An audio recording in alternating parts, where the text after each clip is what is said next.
Salon international du textile africain, l'événement va à la conquête de la corne de l'Afrique. La 7e édition se tiendra en octobre prochain à Djibouti. La convention a été signée en marge de la visite officielle du président du Faso dans ce pays d'Afrique de l'Est. Notre envoyé spécial nous en fera écho en début de journal. Hausse continue des cas d'infection, hôpitaux débordés. Le vieux continent subit de plein fouet la seconde vague du Covid-19. L'épidémie a même battu un nouveau record de contagion et de mortalité au Portugal. Voilà pour la une de cette édition. Bonjour et merci de nous recevoir chez vous.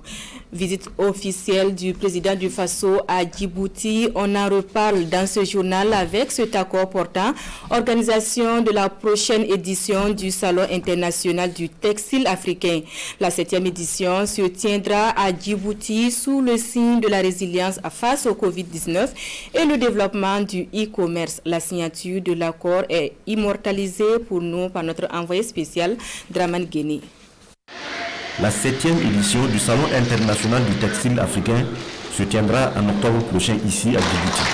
C'est le premier résultat de l'accord bilatéral signé entre le président du Faso et son homologue djiboutien dans le secteur culturel et artistique.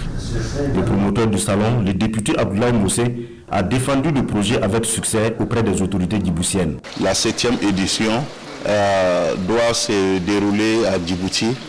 Bien sûr que c'est avec l'accord de principe que le Djibouti a voulu que nous puissions organiser ensemble la 7e édition du Salon international du textile africain en octobre. Un mois avant le Salon international du textile africain, 2 sessions de formation seront proposées aux promoteurs du textile africain, toujours ici à Djibouti.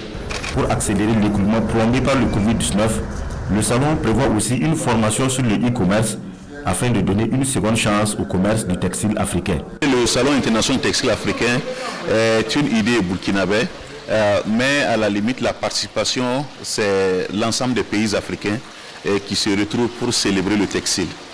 Donc il y aura des délégations des pays africains qui pourront participer pour faire de Djibouti la capitale du textile africain. Spécifiquement, une 50aine d'associations burkinabées seront formées au métier du tissage et de la teinture.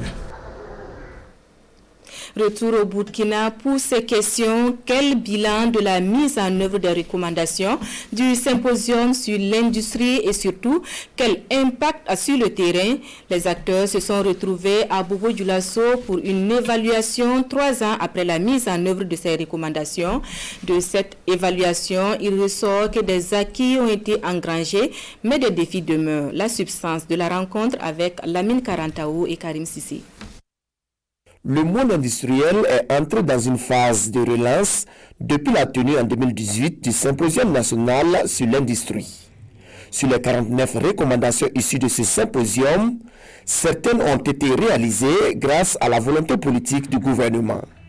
Un travail de fond qui permet aujourd'hui aux acteurs du monde des affaires de regarder l'avenir économique du Burkina avec un peu plus de sérénité. L'adoption en novembre 2018 du nouveau Code des investissements qui a permis de dynamiser l'investissement avec une augmentation nette du nombre d'entreprises agréées qui ont bénéficié de facilités fiscales et douanières pour l'installation d'unités industrielles.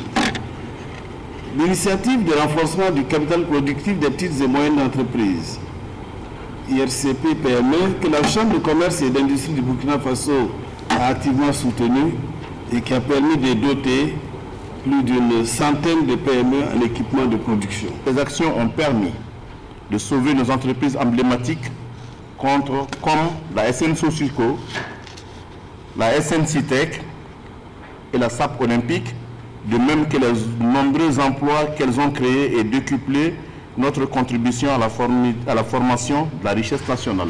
Certes, des avancées majeures ont été enregistrées. Toutefois, des défis restent à relever pour un véritable décollage industriel. L'un des défis majeurs à relever, c'est de continuer donc à faire la promotion des industries en appliquant rigoureusement donc, le mécanisme d'accompagnement à l'investissement, mais aussi en faisant en sorte que la contrefaçon, la fraude ne viennent pas donc détruire les efforts. L'autre élément que je peux citer, c'est le fait que nous devons accompagner les entreprises avec les normes, avec la certification, pour que les entreprises soient davantage compétitives, pour que nous ayons des produits de qualité. De l'avis des acteurs, le secteur industriel a de beaux jours devant lui. Un avenir radieux auquel le gouvernement accorde une place de choix. Progress et PESAN 2, ce sont les noms de deux projets qui viennent d'être lancés ce 28 janvier à Dédougou dans la boucle du Mouhoun. Et ce sont 4 organisations de la société civile, quatre organisations non gouvernementales qui fédèrent leurs ressources pour venir en aide aux populations des communes frontalières victimes de la double crise sécuritaire et sanitaire. Le compte rendu de la cérémonie de lancement de ces projets avec Yves Rwamba et Draman Sow. 2 projets pour renforcer la résilience des populations vulnérables, c'est l'objet de cet atelier de lancement qui réunit les acteurs de développement de la région de l'Est et de la boucle du Mouhoun. D'une durée de 4 ans, les projets Progress et PESAN 2 visent la quête d'un mieux-être des populations. Le Burkina Faso est une zone où il y a certaines provinces qui sont font vraiment face à l'insécurité alimentaire et nutritionnelle, et aussi avec la crise que nous connaissons depuis 2019. Voilà, nous avons les zones transfrontalières au niveau du Burkina Faso où la cohésion sociale et la gestion des conflits communautaires, intercommunautaires, voilà, deviennent un défi. L'objectif, c'est vraiment de renforcer la résilience des communautés et aussi améliorer vraiment la gestion des conflits intercommunautaires. À cet atelier de lancement du Progress et du PESAN 2, les autorités locales ont rassuré les ONG de leur soutien. C'est une grande satisfaction pour nous d'accueillir justement ces 2 projets.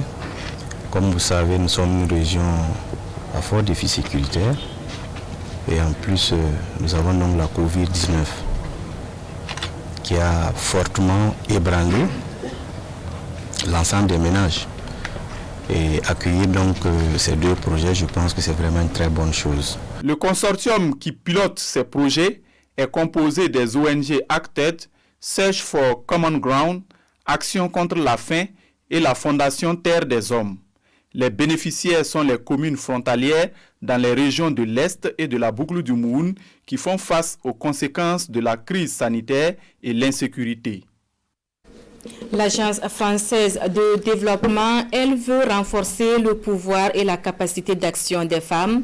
Elle vient de lancer un projet dans ce sens, un projet d'une durée de 24 mois qui devrait améliorer la prise en charge médicale, juridique, judiciaire et psychologique des femmes victimes de violences basées sur le genre et dans le contexte de restrictions liées au Covid-19. Précision sur ce projet avec Césaire Carrefour et Isia Kanana. 4 ONG et associations, un objectif commun: la protection des droits de la femme et de la jeune fille en cette période de la pandémie de coronavirus. Et l'ambition est affichée à travers le lancement de ce projet dénommé « Droits et santé des femmes au Burkina Faso, prévenir et réduire les vulnérabilités en contexte de crise et post-crise Covid-19 ». Le contexte a un peu plus rendu plus vulnérables les femmes et les jeunes filles. Et donc il était important pour nous, en tant que consortium et donc tous intervenants dans le domaine de la protection des droits de la femme, de la fille, de travailler un peu plus à promouvoir leurs droits avec pour objectif à la fin de les rendre beaucoup plus leaders dans leur domaine. Financé par l'Agence française de développement à hauteur de plus de 390 millions de francs CFA, c'est un projet qui sera exécuté dans 3 régions du Burkina, le centre nord et le haut-bassin, pour une cible directe de 170 000 bénéficiaires. Ce que nous attendons, c'est d'abord la prise en charge d'un certain nombre de femmes qui sont victimes de violences, une prise en charge qui soit à la fois juridique, judiciaire, économique, et tout un accompagnement autour de ces femmes qui sont en difficulté. Ce que nous attendons aussi, c'est l'émergence de leaders, de femmes qui vont porter le message à l'intérieur des 3 régions qui sont concernées par le projet. Le projet Droits et santé des femmes au Burkina Faso sera mis en œuvre par l'ONG Equipop l'Association des femmes juristes du Burkina Faso, l'ONG Voix des femmes et l'initiative Panantouri pour le bien-être de la femme sur une durée de 24 mois. 4 régions, l'Est, le Nord, le Centre-Ouest et le Sahel, partagent leurs expériences en matière de gestion de l'entretien et la maintenance, un outil de capacitation dans la délivrance de meilleurs services publics. La rencontre a réuni les élus locaux de ces régions hier à Zignari. Adama Guiti et Estelle Judith Assogba de retour de Zignari.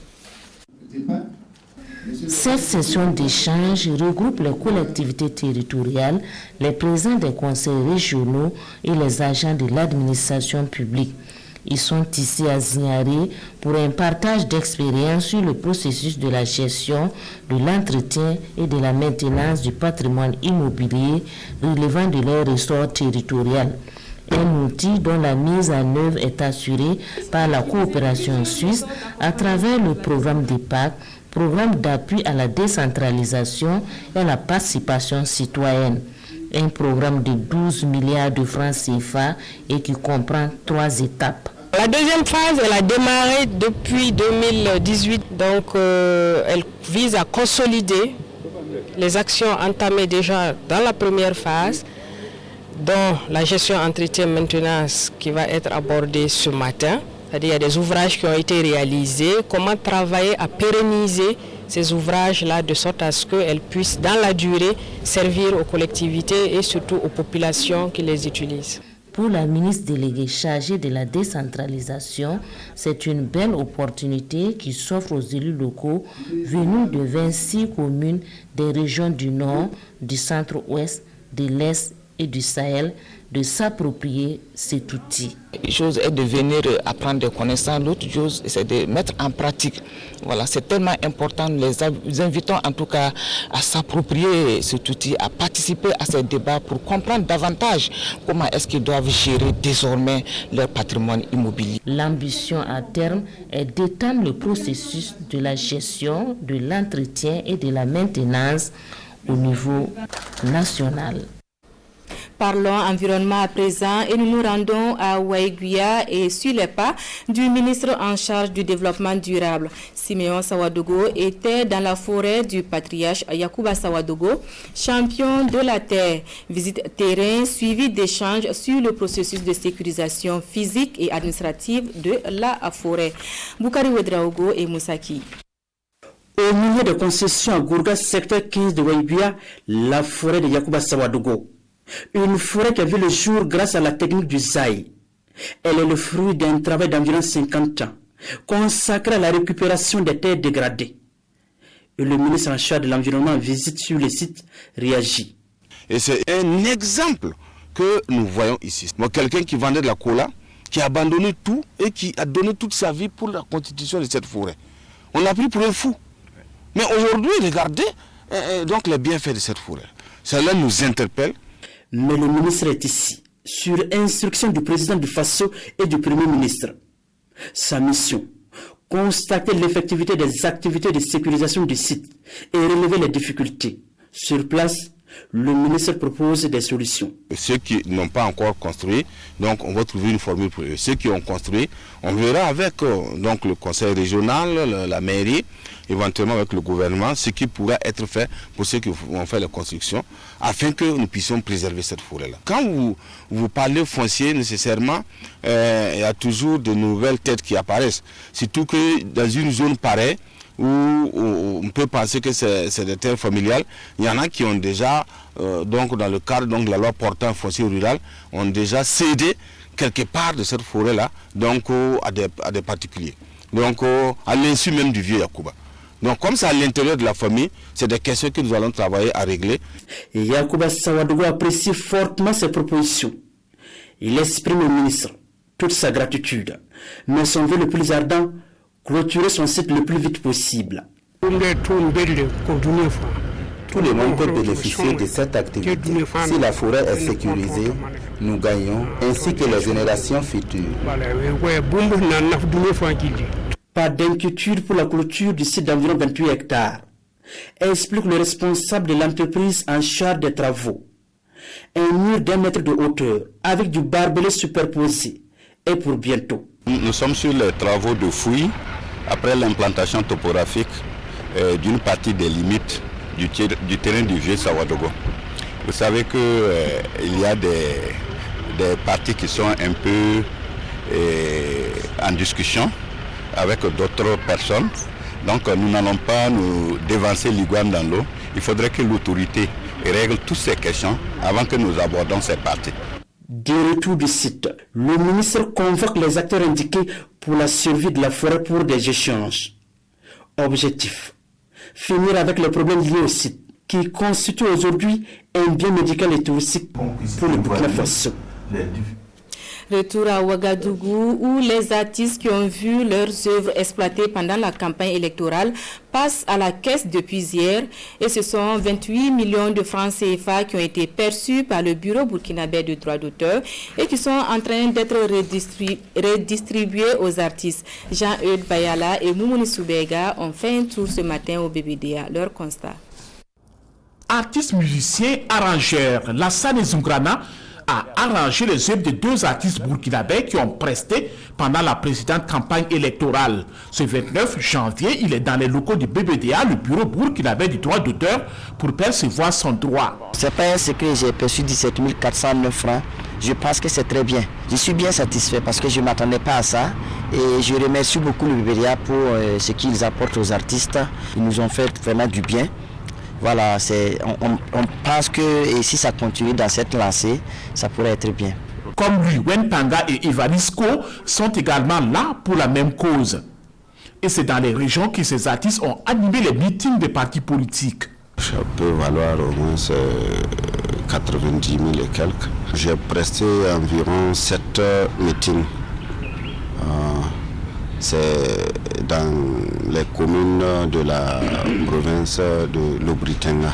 L'initiative, c'est très bon parce que ça nous encourage aussi. Parce que avant, on ne trouvait pas ça comme ça. Mais maintenant, en tout cas, je vois qu'il y a l'évolution. La moisson, elle est bonne ce matin? Oui, pas mal. Oui, je peux dire qu'elle est bonne. Bon, je ne peux pas vous dire de combien j'ai empossé, mais au fait, j'ai pris un sec en tout cas. Voilà. Et on sait que le BBDA donne, si le BBDA donne un sec, c'est au minimum de 100 000 francs. Si les uns sont satisfaits du montant perçu, ce n'est pas le cas chez d'autres. Et c'est le cas de l'artiste musicien Bombay. Il conteste le montant de son droit et il vient chercher explication auprès du comité de réclamation du BBDA. Je ne suis pas satisfait. Voilà, je me suis dit que peut-être Dieu pouvait avoir mieux que ça. Voilà, c'est pour ça qu'il fait que je suis venu chercher à comprendre quoi. Voilà. Parce que vous avez fait beaucoup. Oui, je pense que j'ai fait beaucoup de tournées. Voilà, donc je croyais peut-être avoir plus que ça. Voilà, donc je suis là pour comprendre et puis voir quoi. Alors, comment se fait la répartition? Cette répartition, elle se fait à travers les montants payés par les différentes formations politiques. Je vous donne un exemple simple. Le MPP, l'UPC, l'ADF, RDA, le CDP sont les formations politiques qui sont dans la catégorie de ce qu'on appelle les gros utilisateurs. Ces gros utilisateurs payent un montant de 5 millions. Et ces différents partis politiques-là fournissent les relevés d'exploitation tributaires de l'exploitation effective des œuvres pendant cette campagne électorale. Et c'est sur la base des œuvres exploitées et des montants collectés que la répartition se fait. Pour la campagne passée, 17 partis politiques se sont acquittés de leur redevance de droits d'auteur relative à l'utilisation des œuvres artistiques. Au total, 28 millions de francs CFA ont été perçus par le BBDA, une somme qui sera distribuée à 365 artistes bénéficiaires membres du BBDA. Les montants perçus par les artistes varient entre 2 millions et 3 000 francs CFA.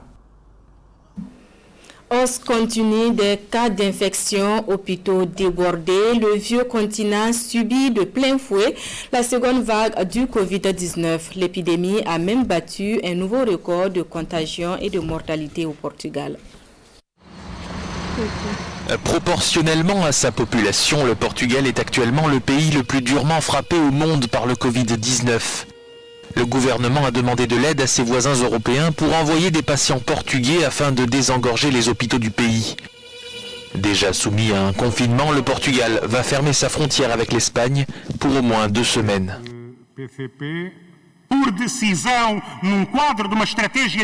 Dans le cadre d'une stratégie nationale, le gouvernement va limiter les voyages des citoyens à l'étranger au cours des 15 prochains jours pour les protéger et contribuer à la réduction de la contagion.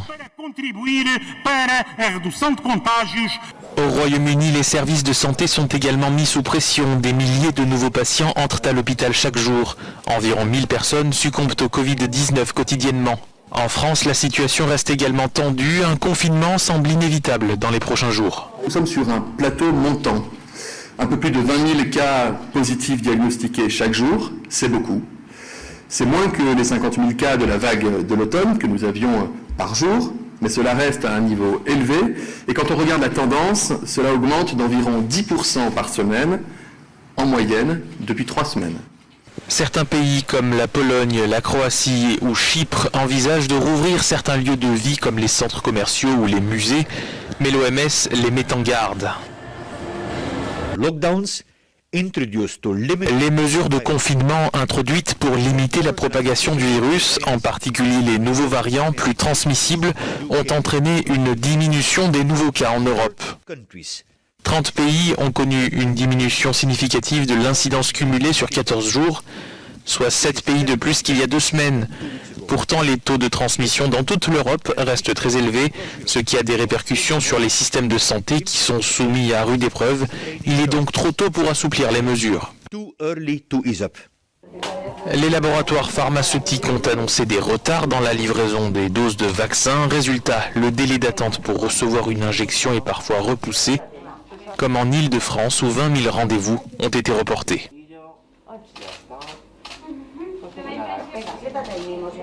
Recrudescence du Covid-19 dans le monde et surtout au Burkina Faso et processus de réconciliation nationale, entre autres sujets à lire dans les quotidiens dans leur dernière parution de la semaine. La revue de presse de Boukari Ouedraogo. Le Covid-19 continue de secouer le monde. Le Burkina Faso enregistre de plus en plus de cas. Le journal Le Pays s'est attardé sur la question, notamment sur l'étude des chercheurs burkinabés de l'Institut national de santé publique. Résultat, de nouveaux variants du coronavirus découverts. Le journal poursuit en martelant qu'il est impératif de poursuivre de façon coordonnée la surveillance et la recherche pour déterminer l'impact du nouveau variant. L'Obs s'intéresse à ce sujet, mais met plus l'accent sur la prévention, notamment sur les consommables médicaux mis à la disposition du Chorus.